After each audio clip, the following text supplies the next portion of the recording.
Welcome back to NASCAR Lap by Lap with Garon Bach.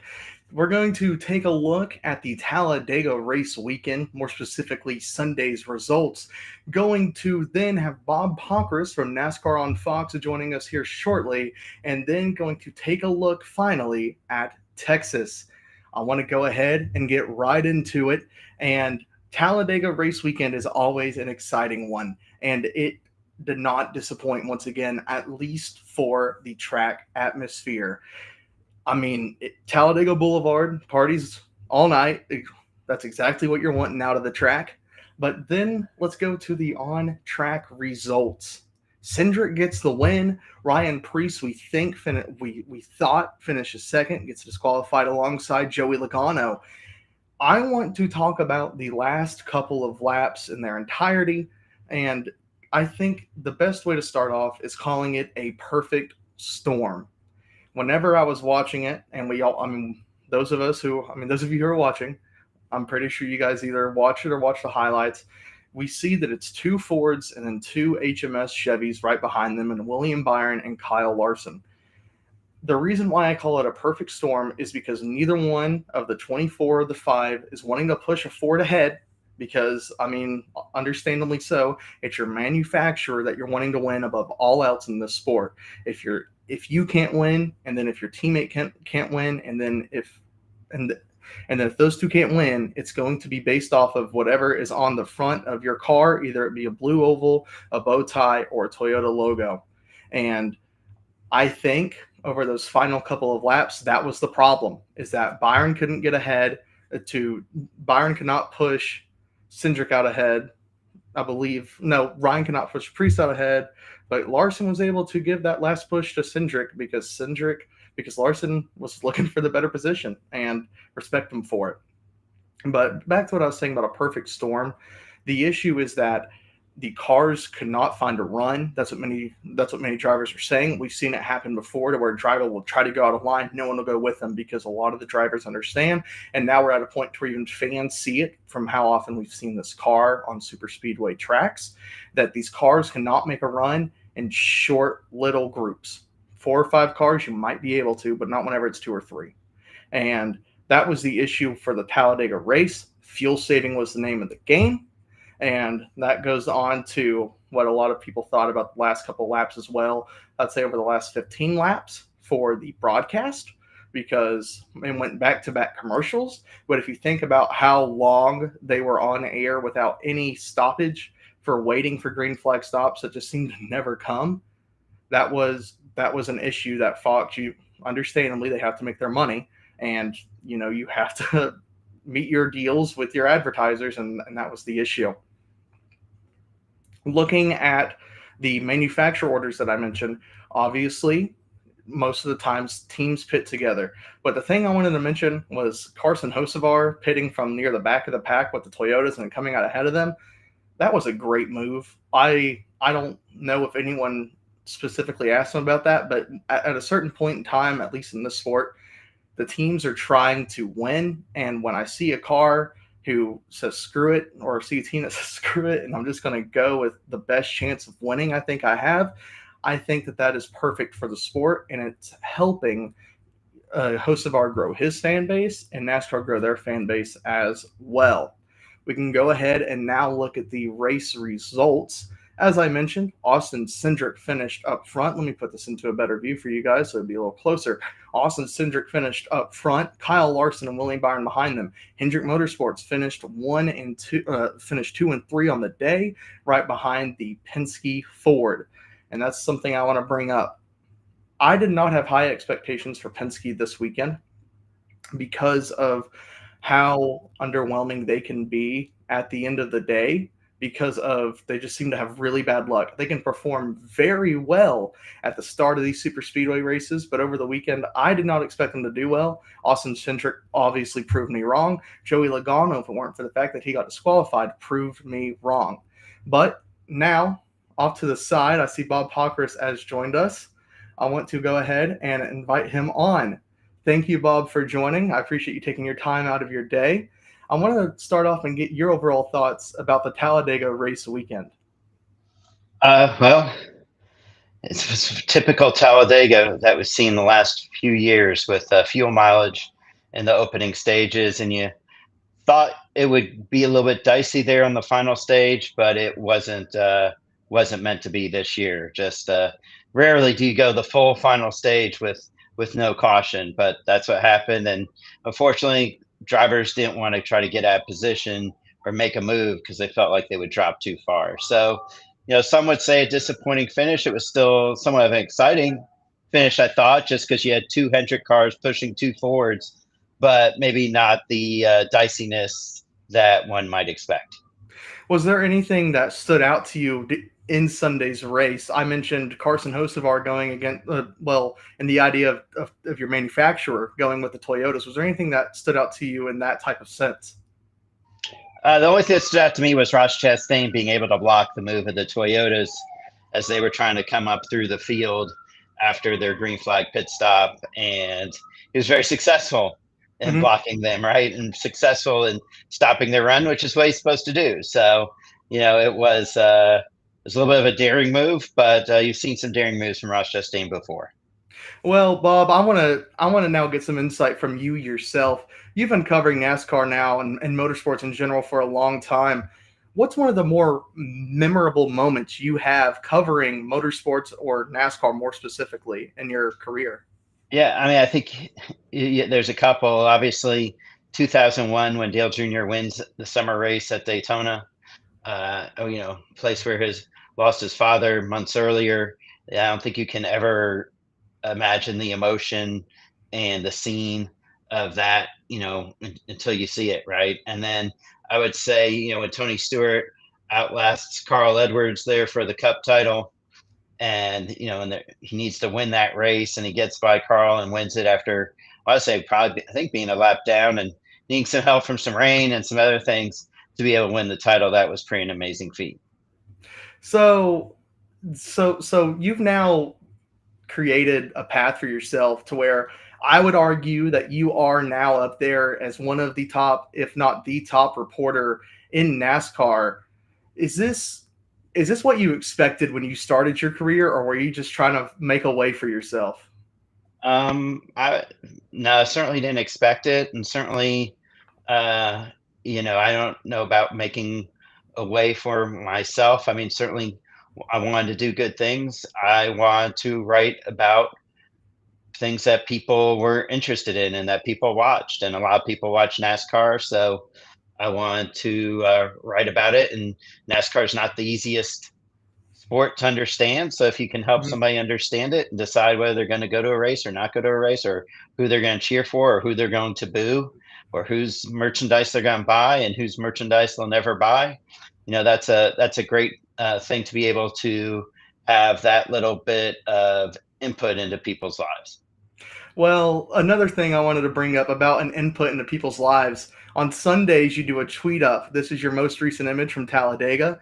I wanted to ask you about what started that whole idea of meeting fans earlier in the day and being able to connect with fans on a more personal level. Yeah, well, Jeff Gluck from is now with the Athletic. Me and him were both working at NASCAR Scene magazine, and we got on Twitter pretty early. I want to say March or April of 2009. And Jeff one time didn't have any duties, I think, during Xfinity race, and he was like, "Hey, I'm going to watch it from this section of grandstands if anybody wants to come sit and talk." And I think that spurred the idea of then before race on Sunday saying, "Hey, meet us at this spot and we'll talk some racing." And it's a great way for fans to be able to meet us, many fans who engage with us throughout the year. It also gives us a great opportunity to poll fans and talk to fans as a big group. We often talk about what they saw on Saturday, what they expect to see in the race, and kind of what their current likes and dislikes are. Well, you mentioned about being able to talk to fans, poll fans, and you mentioned Jeff Gluck. The poll for the Talladega race weekend was not a favorite. A majority of fans said it was not a good race. What about the race do you think fans turned them away from it? I think fans want to see drivers be able to make moves to win a race. And when they don't see that, it's frustrating. If you feel like your driver was, for some reason in 10th and couldn't find a way to get to fifth or third, even though that driver might have had a better car. It's frustrating to see. So, I think when you look at Daytona, Talladega, Atlanta, you expect to see slingshot moves at the end of the race. You expect to see multiple lines and drivers trying to advance their position, and you just didn't see that at the end of Talladega. So a debate that's going on, and I was wondering about your input on this. Do you think it's cooler to see fuel saving at three wide or in a single line? Well, I guess it's cooler to see it three wide, but I mean, I think that's like that's like asking me if I want my Brussels sprouts in unchopped or chopped. I still don't like them, you know. So, I mean, fuel mileage, blah. So, I don't think it's good either way. Yeah, mentioning fuel mileage, I mean, for me, it's not that fun. I enjoy strategy races on your cookie cutters, on your road courses. Those are interesting to me, but I'm there with you. I wanted to get your input on. Do you think that if maybe one race, if a manufacturer just said screw it, let's just run all out, hope for cautions to fall when we want them to fall, do you think that would change the mindset for any of the teams in the garage area? I mean, I think that was kind of the mindset of the Toyotas there for some of it, right? And then they came in there right at the end of the second stage. So I mean, I think you could potentially could see some try it. Maybe, uh, do you try it with all of your non-playoff cars, maybe, and especially when you consider it's a round of eight race this Mhm. year? Maybe you try that and see if it'll work.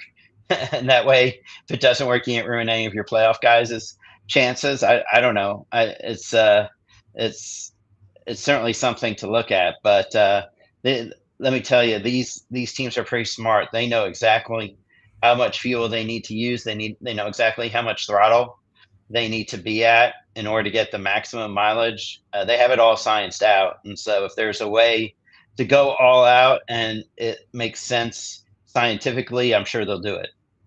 Well, I want to get back to NASCAR and the sport as a whole.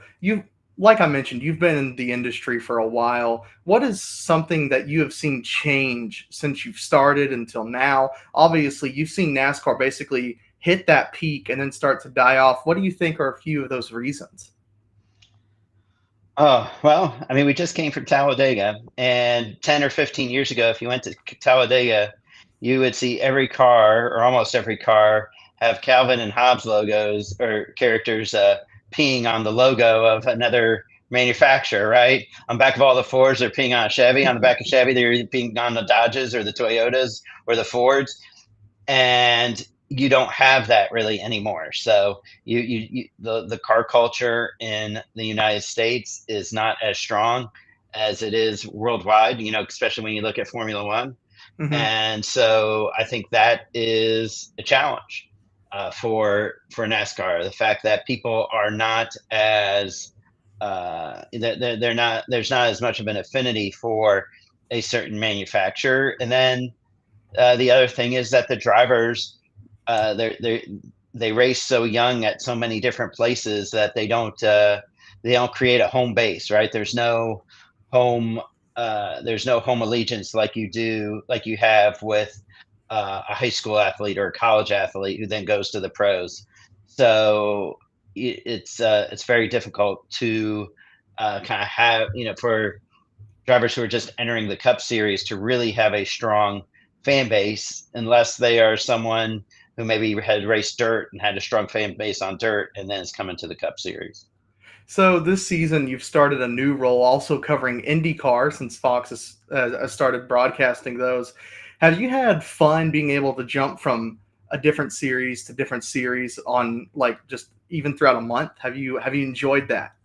I mean, it's always great to talk to new people and get new perspectives. And I grew up in Indianapolis, so I've certainly followed IndyCar racing and enjoyed it. So, it is, but we were talking about fuel mileage earlier, and right now their races have been a lot of fuel mileage going on there too. So, if we can get it to where maybe they're more hammered down, just like if they can get Talladega more hammered down on the NASCAR side, that'd be great. So, as I mentioned, you've got that new role. How is it like juggling both sports, especially on Sundays when you've got the two premier and both sports going on at the same time?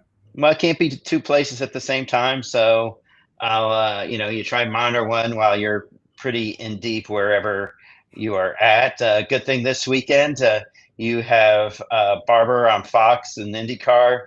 If you want to say green flag about 147, and those races are about an hour and 45 minutes, and then you'll have the green flag on FS1 for Texas at I want to say it's like 3:43. So shouldn't be a whole lot of overlap. Should be able to go right from IndyCar on Fox to NASCAR on FS1.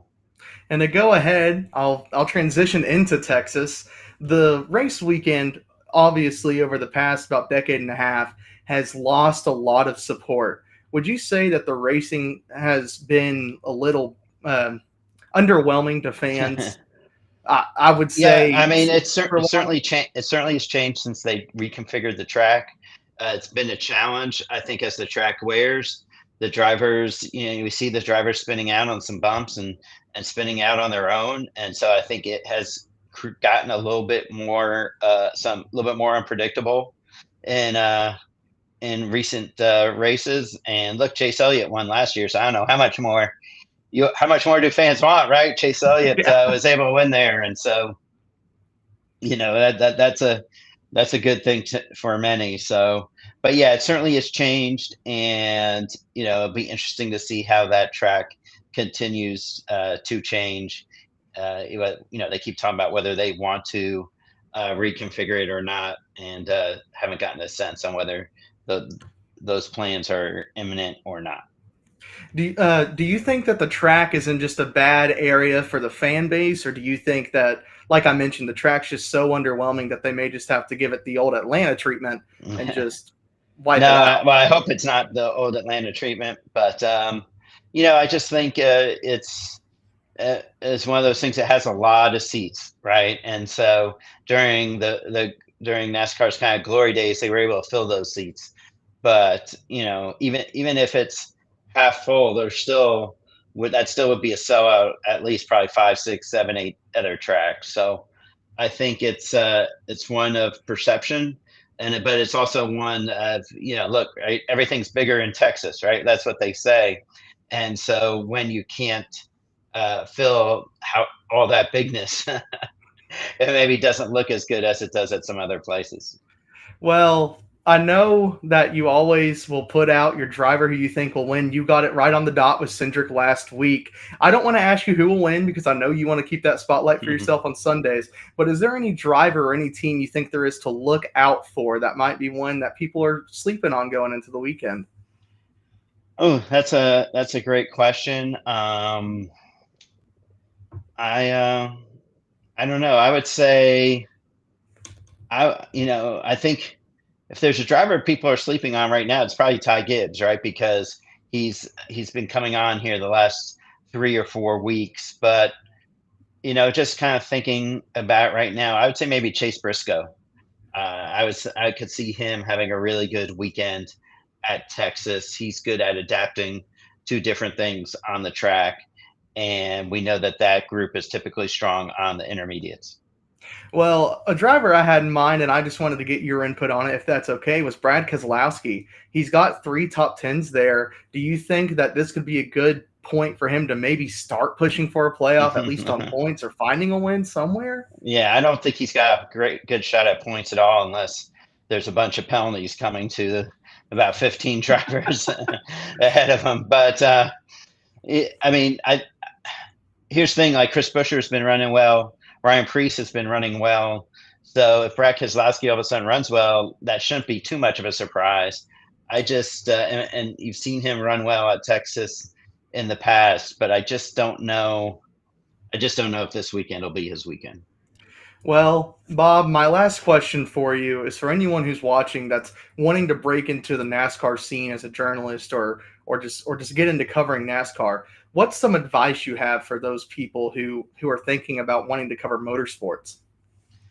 Just a lot of people who want to cover motorsports think they have to have a job that's solely in motorsports when they begin, but A lot of people break into the industry by taking a job that might be 15% motorsports or 25% motorsports, and they're doing a lot of different things, and that makes them very attractive to to people in motorsports because they want people who have different perspectives and have the experience of doing stuff outside of motorsports where maybe they can bring new ideas. And so, if you have a job that is just partially motorsports, you're going to learn the people in motorsports. Your actions will show them whether you deserve a job full time in motorsports. And I wouldn't shy away from that at all if you have a good opportunity that still isn't maybe full time motorsports. Well, Bob, I want to thank you for taking some time out of your Wednesday. I know Wednesdays are always very busy. I want to thank you again for joining me, and I hope you have a good weekend wherever you're going this weekend covering motorsports. All right, thank you, Garon. Thank you. So that was NASCAR on Fox's and NASCAR on or IndyCar on Fox's Bob Pockrass joining the show today. I've always enjoyed listening to his coverage, reading about it, hearing his videos, and I obviously see a lot more people tuned in today because of Bob Pockrass and the voice and the type of ownership he has for his work in NASCAR.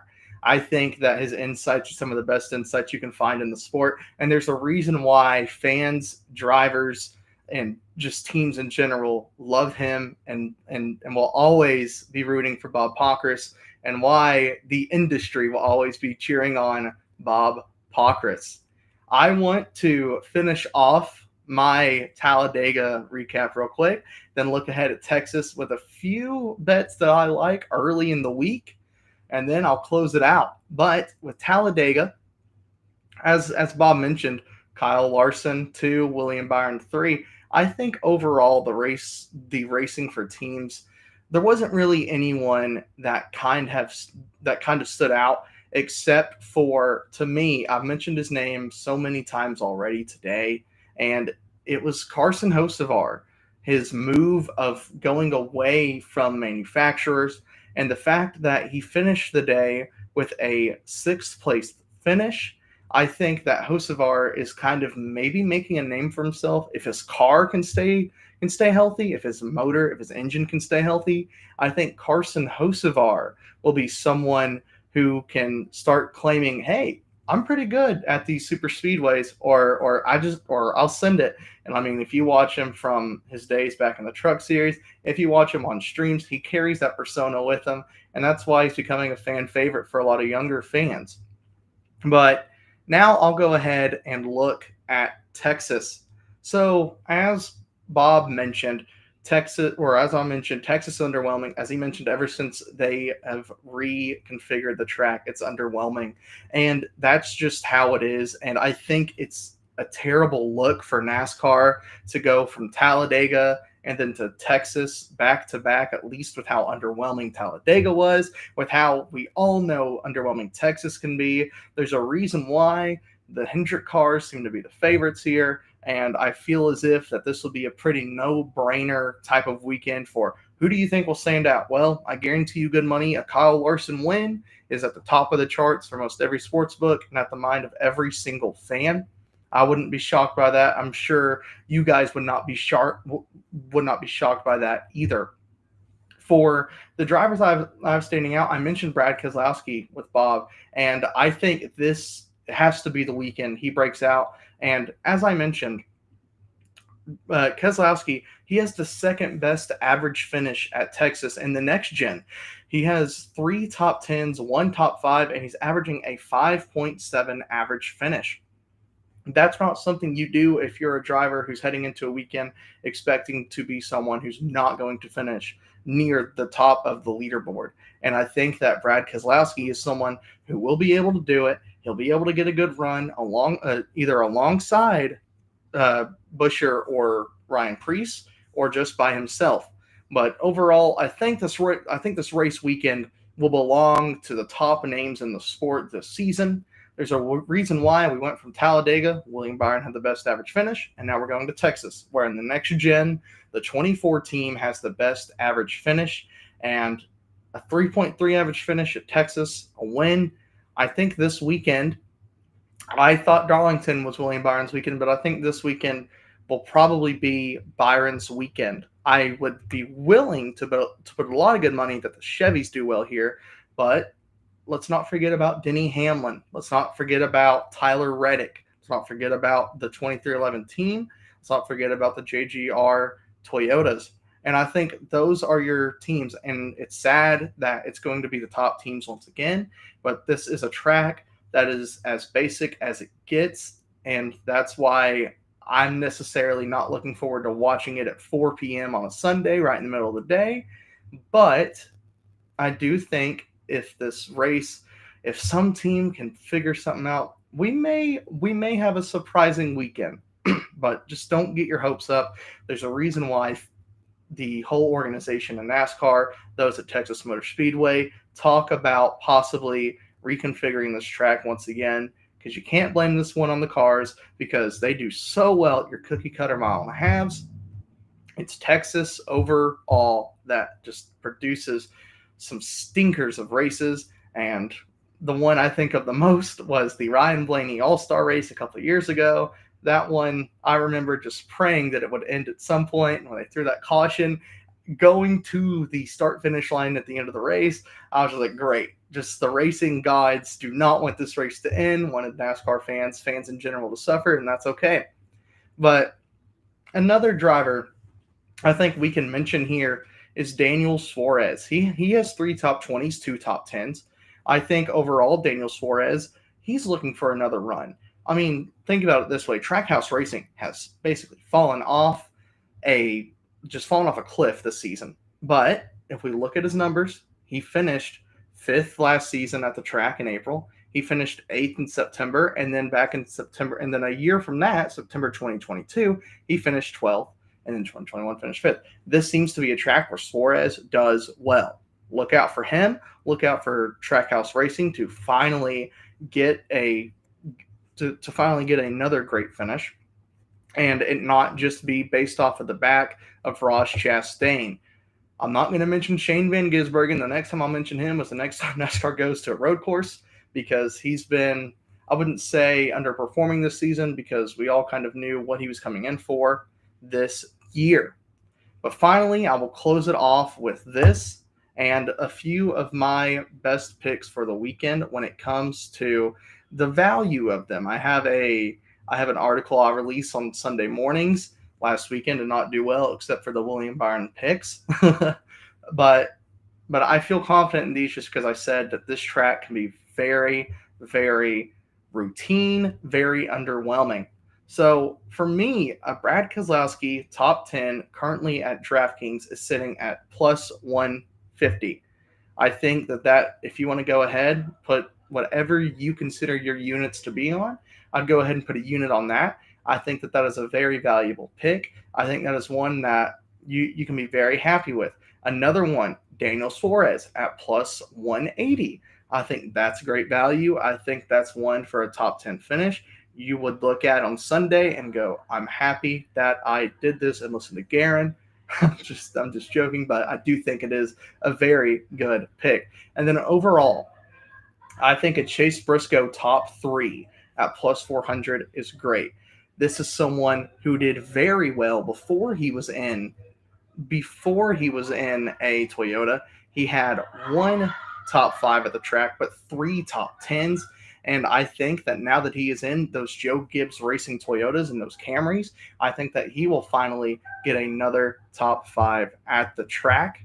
But I want to thank you guys so much for tuning in today. I want to, again, thank Bob Pockrass for joining. I appreciated his insight, and I think it was very, very nice to hear. And I've been Garon Bach with NASCAR Lap by Lap here on the Bleacher Brothers Sports Network. Thank you guys once again for joining.